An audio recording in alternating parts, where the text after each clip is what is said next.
एक दिन साधना में मैं इतना डीप चला गया।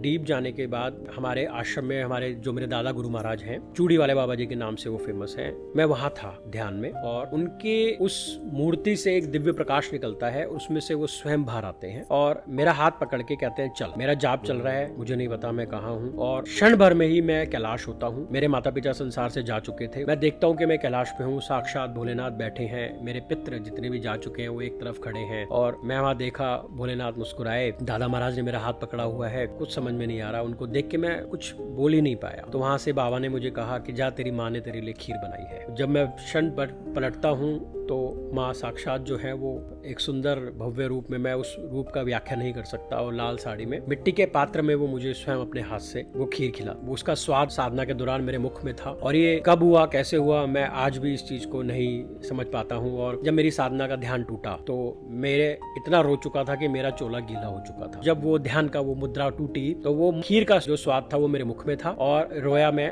कि मेरा चोला पूरा भीग गया था। उसके बाद मुझे भूख लगी, मैंने बाहर स्लेट पे मैं लिख के बात करता था, तो मैंने बाहर बोला कि चाय पीनी है। तो आप यकीन मानिएगा, दूध हमारा कहीं से आता था, पास से ही कहीं से। उस दिन दूध नहीं आया होगा क्योंकि मैं साधना में था, मुझे पता नहीं। तो मेरे छोटे भाई ने फोन करके बोला कि दूध भिजवा दीजिए। तो अब यकीन मानिएगा, जब वो डोल आया दूध का तो उसमें दूध नहीं थी, उसमें खीर था। मैंने जब वो डोल खोला तो उसमें खीर ही थी, और ये देख के मेरी भूख प्यास फिर वहीं मिट गई, और मैंने पुनः रोना शुरू कर दिया, और मैंने कहा, माँ तुमने मुझे उस अवस्था से क्यों निकाला।